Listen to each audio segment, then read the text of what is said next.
You are welcome to LFN What's Your Say? Clearly your number one listening show, where we discuss real issues with real people like you. We are still featuring R. Kelly. Real name, Robert Sylvester Kelly. Also known as the R&B King. In the year 2022, R. Kelly was sentenced to 30 years in prison in a New York federal courthouse in Brooklyn by Judge Ann Donnelly on alleged racketeering, sex exploitation, bribery, kidnapping, forced labor and violations of the Mann Act charges. R. Kelly supporters and enthusiasts were not happy with the judgment. This was a harsh sentence based on so many unclear allegations, and many of Kelly's supporters, like fellow artist Bruce Batt, hypothetically equated it to an unfortunate life sentence for him. During this trial, it's the racketeering charge that took center stage, especially when prosecutors alleged that during the successful 30-year music career R. Kelly enjoyed, he at the same time operated a criminal enterprise aimed at exploiting young women.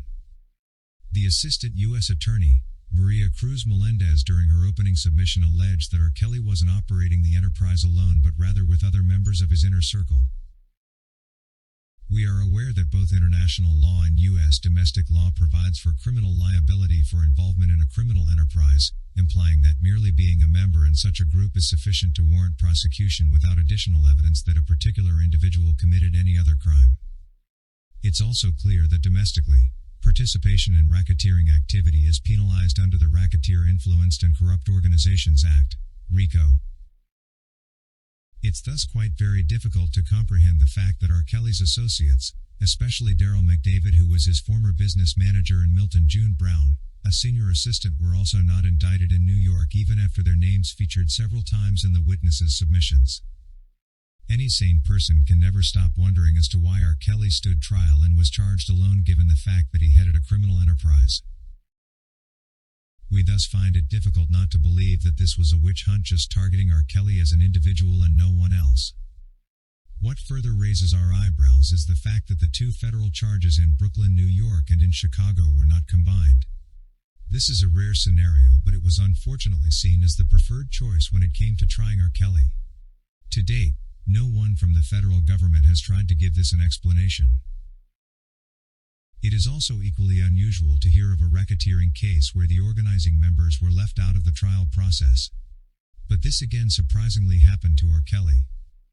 Easy to note is the fact that had Chicago dropped the second case against R. Kelly, it would mean that McDavid and June Brown would have never entered any courtroom.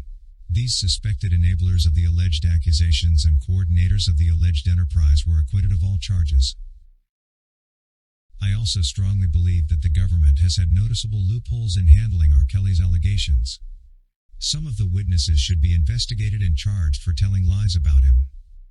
It is also obvious that some parents of the alleged victims willingly provided a leeway for their daughters to reach R. Kelly and on most occasions lied about their ages. All they were targeting was R. Kelly's money and nothing more. Enterprise or not, I still have the belief that R. Kelly will win his appeals and be freed from serving sentences he doesn't deserve.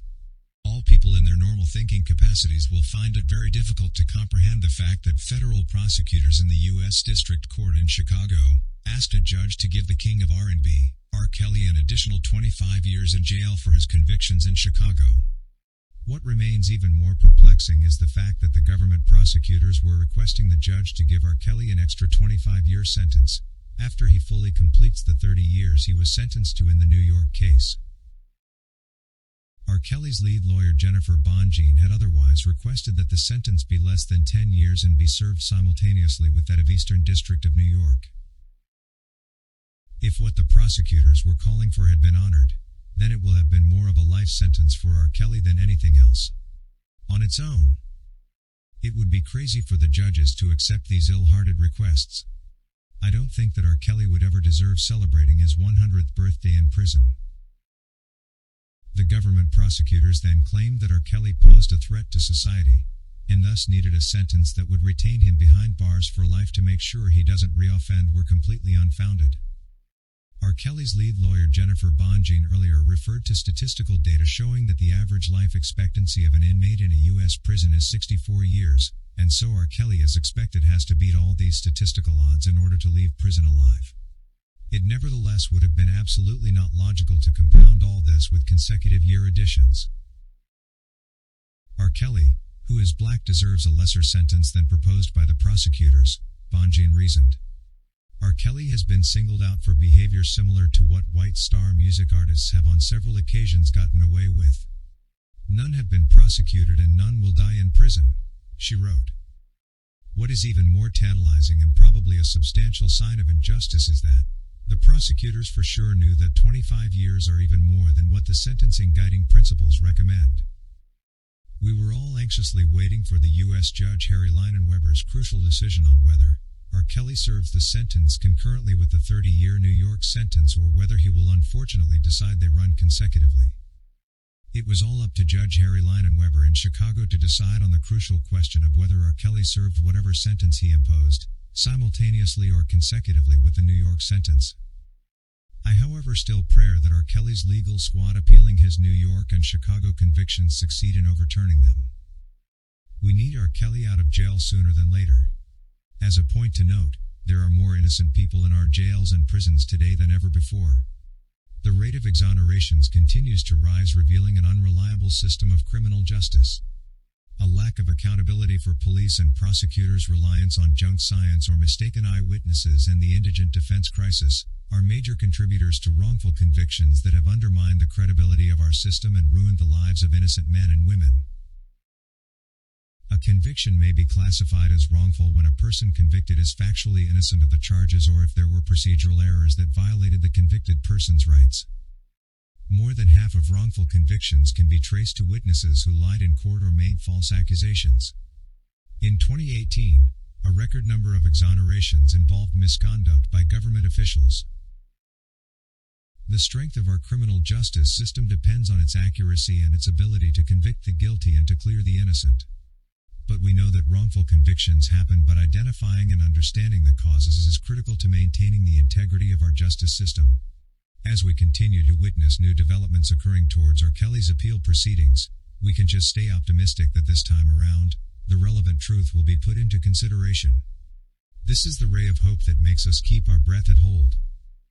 We believe R. Kelly and his legal team will be able to outline all the injustices, misinterpretations of the law, cases of lying and witness tampering that have marred all R. Kelly's legal proceedings, and that the law, truth and justice will this time along prevail. It has been a long wait and we can't wait any longer to see R. Kelly regain his deserved freedom. Thanks for watching this video, a production of LFN Media, giving you another perspective of issues at hand. We make it our business to keep you updated with the truth amidst the cloud of lies the media wants you to believe. It is therefore important that you subscribe to this channel, hit the bell icon and allow all notifications so that you don't miss out whenever we publish a new video.